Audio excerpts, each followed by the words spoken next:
It might be hard to believe, but the New Orleans Saints aren't the only team dealing with that self-inflicted wound issue. Let's take a deeper dive into the Saints and the Colts. We got all of that and a little bit of lagniappe for you on today's episode of Locked On Saints. You are Locked On Saints, your daily New Orleans Saints podcast. Part of the Locked On Podcast Network, your team every day.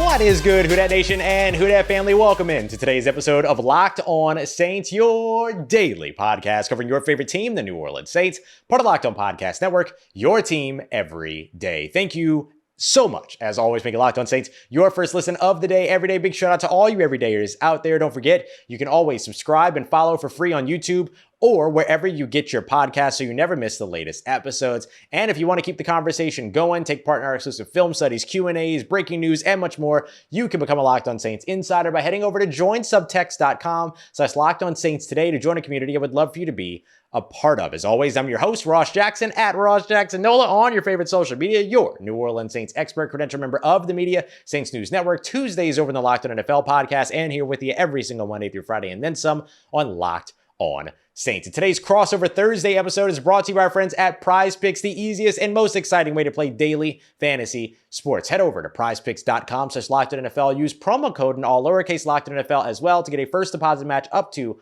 $100. It is crossover Thursday here today, so I'm going to be joined by Jake Arthur, who's going to take the reins for the show here over at Locked On Colts, and we're breaking down the New Orleans Saints Indianapolis Colts matchup, starting with the biggest story for both teams. So Ross, for you guys down in New Orleans, again, same record as the Colts, but I don't know what the vibe is. Like, what's everyone talking about? What's the biggest storyline going into this one? Oh, goodness. Throw a dart, man. We can easily find a big storyline out here. I think there's a couple different things. So, obviously, like right now, news-wise, there's a lot of folks talking about like the Chris Olave arrest and all that stuff. Don't worry about it. There will probably be nothing that's going to impact Chris Olave's availability for this game or availability moving forward.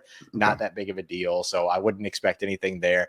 The communication between the offense is another big one. So I think the way that I would really, really put this down is that like this game right here against the Indianapolis Colts begins a really, really important stretch for the New Orleans Saints. They've got the Colts. They go back at home to host the Bears, which who knows who the Bears are right now? Like nobody really knows what to expect from this team. And then you look at, and then they've got the Minnesota Vikings who just knocked off the San Francisco 49ers on Monday Night Football. So it's a big stretch, and probably the most important stretch. This could be the one to where everybody kind of goes, oh, that's it. That's the end of the season if things don't go well over the course of the next three games, or it's the 3-game stretch that breathes a lot of life back into this New Orleans Saints team. So I think that that's the big thing for this team right now and for this fan base is that they're looking at this Indianapolis Colts game as the first biggest must win that they've really, really come across so far this season. Yeah, Colts are kind of in a similar boat. You know, for the first few weeks, they were there in control of the AFC South, but now they're third. The Jaguars are really taking off, and Houston it looks like they're finding their identity there. But the Colts are hitting a stretch here where they've got a handful of winnable games, and they can't drop these. Like after what happened, last week where they should have beat Cleveland, they can't keep dropping those. They're about to basically go through their NFC South slate, and then they have Germany in there. They have the bye week, so it's all very important. Yeah. So other than that, like the fan base, the city, the team, there's a lot of anger and frustration right now after what happened on Sunday. The officiating, obviously, the two bad calls at the end of the game that ultimately took away a game-winning play from the Colts when they were already up. Jim Irsay went on Twitter, X, whatever you want to call it, and admitted that the league told them they were wrong. But for me, again, and I took a lot of crap for this after the game. It's the turnovers that's causing this. Like you don't want the game to be decided by just 2 calls by the referees on one drive. Right. They turned the ball over 4 times, Gardner Minshew specifically, 4 times each in the last 2 games. And their opponents scored 17 points off of those turnovers, again, in each game. The Jags beat them by 17. There's your difference. The Browns beat them by 1. there's a direct correlation Yeah. between the Colts just shooting themselves in the foot and giving away wins. Yeah, I think there's something similar to that here in New Orleans too. This past week against the Jacksonville Jaguars, as you kind of mentioned, the Saints forced 2 turnovers in the first quarter. So they got they ended up getting the ball back. They miss a field goal. Then they recover a fumble. They go 3 and out after that. Then Jacksonville muffs that punt. So it basically just kind of becomes a big field move for the Saints.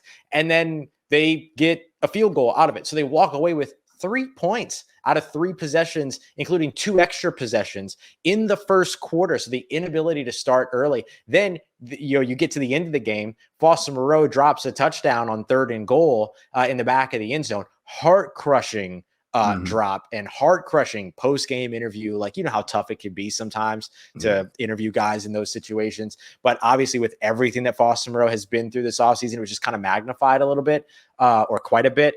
And people kind of wanted to go after Foster Moreau for dropping the touchdown or what could have been the touchdown that tied up the game. And it's like, no, you don't want to be in that situation in the first place. You wanted to score the 2 touchdowns early on that you got the extra possessions and opportunities to get. Like, it was a ripple effect that led to that moment, not just the one individual moment at the very end. Yeah, and I think it really showed the potential of a Colts offense missing Anthony Richardson and what it can even do with Gardner Minshew, because scoring 38 points and giving the ball away 4 times, like, they easily could have 40 or 50 points. Yep. Yeah, it's a big time shocker when you can walk away with that. Yeah, I was gonna say that scoreboard got melted in what was supposed to be a really low over under. But no, I've got it here that New Orleans, I mean, they're tied for 5th in takeaways with 12. So I mean, again, it's already a huge point of emphasis to take care of the ball, but New Orleans has been a defense that's been able to cause those mistakes. So never more critical than in this one for the Colts. Yeah, and it's funny, you can flip that around, right? Indianapolis's offense 5th most giveaways with 12 as well. But the biggest thing has been, can the Saints offense make good on what the defense is creating for them? That's where the struggle has been so far for New Orleans. Yeah, for sure. So here in a second, we're going to go ahead and talk about the biggest matchups in this one. You know, whether it's groups or, an individual that's just going to hold absolute vital level of critical nature to this outcome. Everyone, it's time to pull out your Lucky Charm jersey and order your favorite apps and snacks on DoorDash because it's football season again, baby. I mean, the last thing I really, really liked that was new, there's a place called Chile y Limon, and they've got, it's obviously, Hispanic food and everything. I got this burrito that was like, every time I go to Chipotle and I wish my burrito was bigger, Chile y Limon was like, I got you. This thing was huge. I'm a big guy and I couldn't even finish it. But from that, like, we order coffee every Saturday morning from Cabin Coffee over in Avon. Guys, I'm on the west side. So whether you're here listening from Indy or you're coming in for the Saints game like Ross, like there's some really good options here for you.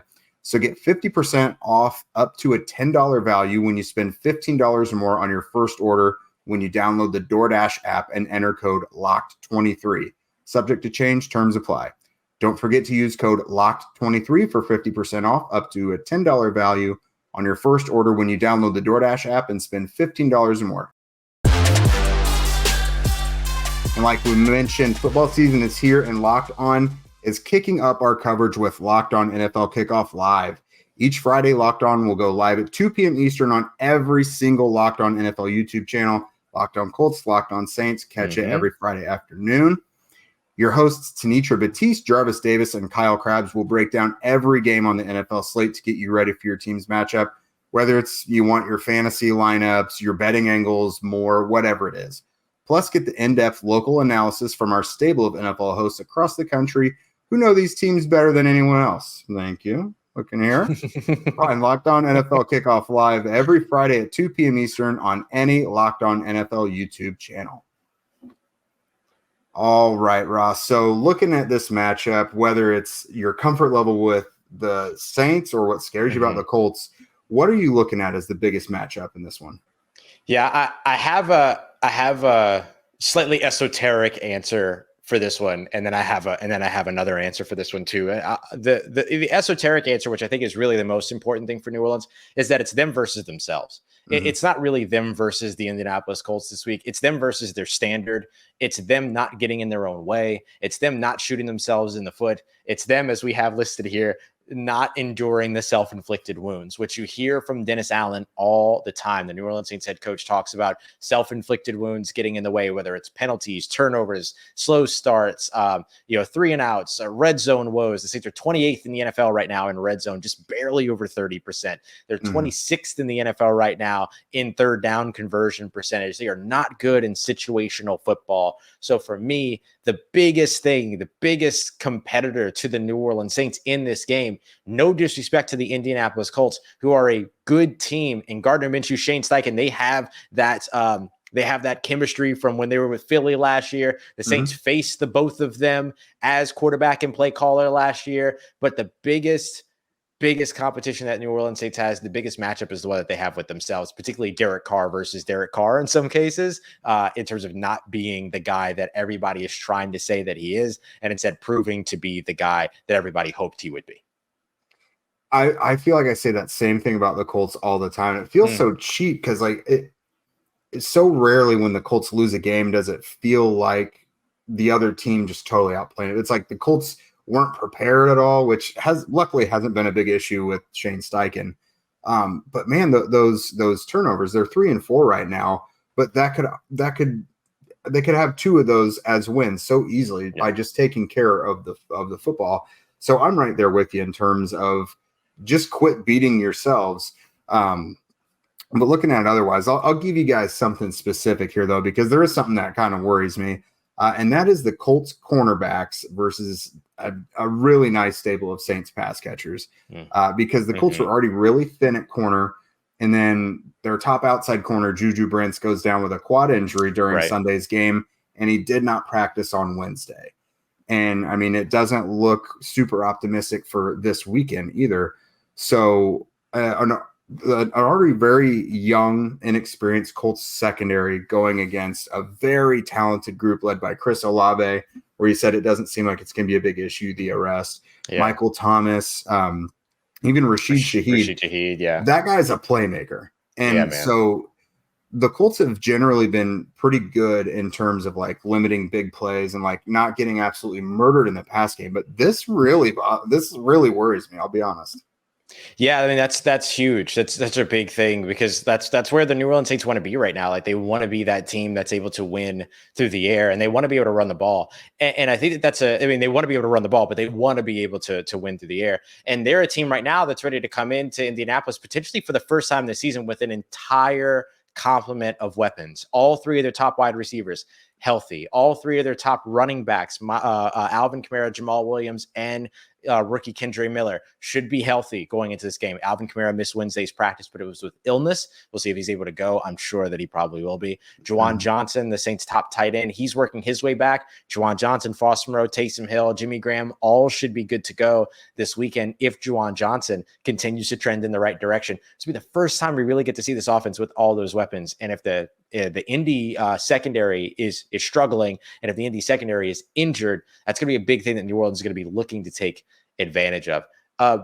Let me give you the less esoteric answer to the question too for New Orleans, and it's the New Orleans Saints run defense, particularly their down linemen against Jonathan Taylor. Right, that's got to be the biggest thing, because New Orleans, just like they want to win on the offensive side through the air, they want to win on the defensive side through the air. But in order to do that, you have to take away a run game. It's going to be very, very hard to take away this Indianapolis Colts run game, because the Saints have been kind of this team so far this year that has not allowed a lot of rushing yards, but have been allowing them on a per carry clip to a concerning amount, right? So I think that's the thing that you're kind of looking at, is they've been able to steer teams away from the run game, but haven't necessarily been able to limit the run game when it's working. So I think that this down line of, particularly the interior with Colin Saunders and rookie Brian Brzee, Nathan Shepard, Malcolm Roach, all these guys on the interior, along with the outside edge defenders,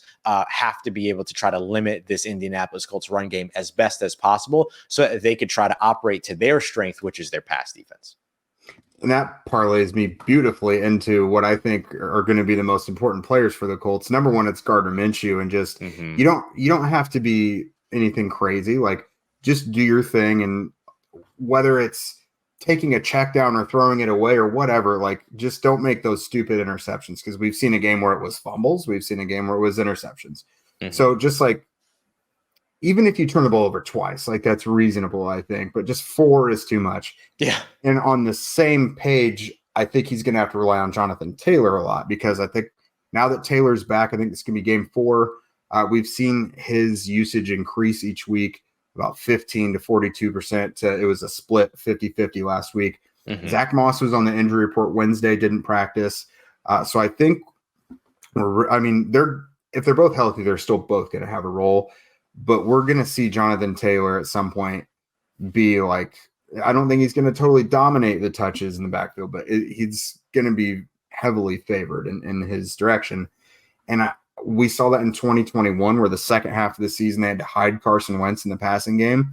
Right. And Taylor took advantage and went into the stratosphere and had the best season a Colts running back ever has. Yeah. And he's looking like his old self as of last Sunday. There's burst. There's, elusiveness. He can break the tackles. They're using him in the passing game really well. So that guy is starting to catch fire, and I have this circled in red as a potentially huge Jonathan Taylor game. Yeah, I would circle that in red too. Red for concern. I would put that right there as well. Yeah, man, he's so good. I think that the players that I'm watching to have the biggest impact in this game are, of course, Derek Carr, but specifically Derek Carr's communication with his receivers. He said that he's had a bunch of different conversations, a bunch of different phone calls with players, some uncomfortable conversations, coming to terms and holding everybody accountable, being accountable himself, all those things. So hopefully that it's led to productive conversations and productive work and togetherness in practice. We'll see if that translates to results on the field. It's great to have those conversations. It's great to hear the content of those conversations, all that, but it's the results of those conversations that are most important. So we'll see what direction that goes. And so I think that becomes the most important thing. And I think another guy that really has that opportunity to really change this game is Paulson Adebo, the cornerback opposite Marshawn Lattimore. So instead of the top corner, who is, going to look to play a clean game, try to, limit as much as they can from this, from these talented receivers, talented pass catchers. The thing I'm looking for is Paulson Adebo, because what he tends to do sometimes is that he has these games where he gets to that big interception, but then also has that big pass interference penalty down the field at a crucial situation that gives new life to the opposing offense and stuff like that. Those are the things that you're going to want to really watch the balance of. I think he leads the NFL right now in defensive pass interference calls with 4 through just 5 games played, not going into his 8th game. This will be his 6th game going into here because he missed a couple with injury. So I think that becomes a really big factor to watch in this game as well. Number 29 over on the Saints defense. Well, maybe the Colts can get a good look at him, because they might be in the market before the trade deadline for a veteran corner. Didn't go great with Darrell Baker and Juju Brent's absence last week, so maybe they could use a corner like that. Yeah, maybe he has been tied to some of those conversations quietly in the past. So we'll see how. We don't know, who knows how real those conversations were, but maybe with the trade deadline, there's an opportunity there at the right price. So coming up next, who's going to win this one? We will let you know.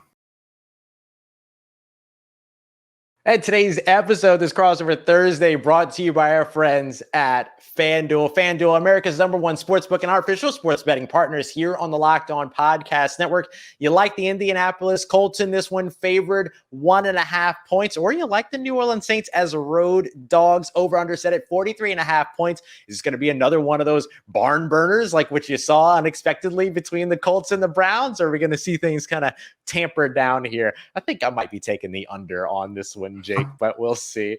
So if you want to go and get in on that and much more, and if you haven't used FanDuel before, let us hook you up right quick, because if you're a new customer, you can get $200 in bonus bets, guaranteed win or lose, simply by placing your first $5 bet. That's a $200 set of bonus bets, win or lose. So if you've been thinking about joining FanDuel, now's absolutely the time to get it done. You can do so by visiting FanDuel.com/lockedon and get that all started right now. It's FanDuel.com/lockedon. FanDuel, official partner of the Today's episode also brought to you by our friends at Jase Medical. Listen, I live here in New Orleans. We deal with hurricanes. We got a whole season dedicated to them, all that. You want to be prepared. You want to be prepared for your worst, because it's better to be prepared than to not be prepared, right? Better to have and not need than need and not have. And that's one of the reasons why I love Jase Medical, because they give you the opportunity to go and grab their Jase case. Let me tell you about the Jase case. 5 different potential life-saving antibiotics that can help you out in over 50 different infections. So if you're in a situation to where it's a natural disaster or a natural storm, or you're going to be without power for a little while, whatever it might be, you want to be prepared. And the Jase case is something you should absolutely add to your kit. So we're going to help you out. Go to jasemedical.com/ and into the promo code LOCKEDON, LOCKEDON at checkout. It's going to get you a $20 discount on your order. Jase case included. Once again, that is promo code LOCKED ON at jasemedical.com. All right, so I don't know how much better I feel about the Colts in this one or not. Man, I'll put you on the spot first. Yeah. I mean, what do you think? Are the Saints good road warriors or anything? Because I know the Colts are not good at defending their home turf. Yeah, it's been really interesting. The New Orleans Saints recently have been a much better road team than they have been a home team, which, you know, that did not used to be the case in New Orleans. Superdome used to be this very, very fearful place to come and play and all that. It has not been that here recently. At no fault to the fans in attendance, but very much because the team hasn't been defending their home turf, as you observe with the Indianapolis Colts. So they have been pretty good on the road. They've not been necessarily great on the road as road dogs, however. So it's a little bit of a different thing there. So I think that when I look at this, what I see is 2 teams that need to figure out how to get out of their own way before they could even start playing against the team that they play with. So I'm expecting these 2 teams to go out there and play the songs that they know. I expect the Colts defense to do the thing that they feel that they're strong at, the Saints offense to do the thing that they're strongest at, and vice versa, right? That they just go out there and play their best notes and hope that they come out on top in that matchup. And I think that is a way that everybody says that they go about playing football, but not always the way that they go about playing football. And so I'm very, very interested to see the way that this goes. I think this will be a low scoring game. I originally picked the New Orleans Saints to lose this game because I expected them to be going up against Anthony Richardson. I do feel a little bit better with it being Gardner Minshew, only because that's no shot at Gardner Minshew, but only because the Saints saw Minshew and Steichen last year with like better receiving weapons in particular, and AJ Brown and Devonta Smith, 2 of the best. How dare you? I'm sorry, but it's like it's one of the best pairs, one of the best duos in the entire NFL, right? So I think and the Saints fared extremely well against him. I've also noticed that when Gardner Minshew starts a game or plays majority of snaps in a game and scores more than 30 points, the next week, those scores have looked like 13 points, 10 points, and 22 points. And that included last year when he started in place of Jalen Hurts. They scored 30 points in the previous game. Then they went up against New Orleans Saints and only scored 10. And so the consistency concern for Gardner Minshew is one that I'm watching. I think the Saints can win this game, but I could see them lose this game too, Jake. It's so tough. Yeah. I had them projected as being 4-4 after this game, after a loss in this game in my preseason projections. I'm going to take the Saints to win this one. I'm going to take it to maybe get it started a little bit. But to me, the most important thing for New Orleans is not can they win this game. It's can they remain consistent if they win this game. So really, I could see this one go either way. But for the voodoo of it all, I'll pick the Saints 24-14 over the Indianapolis Colts. But this can go either way. Okay. So I think you want to win every game, obviously, but this game carries so much weight, I think, and there's so many things that the Colts want to get right and fix. Yeah. Like you had Michael Pittman Jr. kind of disgruntled about his usage after the game, which he has later clarified, I'm not a good loser. I want the ball. I want to help the team win. But still. And good, by the way. Yeah. Good. And he's been his bread and butter coming out. I mean, part of his game coming out as a rookie was his yards after catch. And that has been on full display this year. Yes. So he's had several games where he's had 10 plus targets. I expect that again. I think Gardner's going to try and feed him as long as it's there. They're not going to force it. Right. But again, I think this is also going to be a big Jonathan Taylor game. Yeah. And we've seen when the Colts are able to control things and he's on fire, they do very well. And I trust the coaching and the people around Taylor more than I did back in like 2021. I just think this is going to be a really potent team when he's on fire.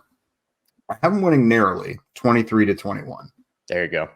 Yeah. I really think it's that kind of game here. Like, yeah, you know what it's I mean? It's a total toss up. Last week, I made an argument for each one episode. I called the Browns. The other one I called the Colts. I gave compelling arguments for both. It didn't turn out the way any of us talked about. That game did not turn out the way anybody thought it was going to turn out. No. I think PJ Walker and Gardner Minshew were surprised about the way that game was going. Those two melting the scoreboard. Yeah, those guys putting up about 80 points on the scoreboard was pretty unexpected. That was awesome. So we'll see. Everyone be sure to, obviously, if you're in Indy, if you're watching on your TV, great. But you can also catch it on Sirius XM. Just go to your SXM app, search for Colts, search for Saints. You'll get your local broadcast. You'll get every snap of the action there. And with that, I think it's going to put a pin in it for us. We'll see you guys again. Obviously, Friday, we'll come to you guys after the game as well. Be sure you check in with us. We'll give you all of our thoughts surrounding everything. If you don't already, follow @LockedOnColts, @LockedOnSaints on Twitter, X, social media. Subscribe to us wherever you listen to podcasts for free on YouTube and everything. And with that, we will see you guys tomorrow.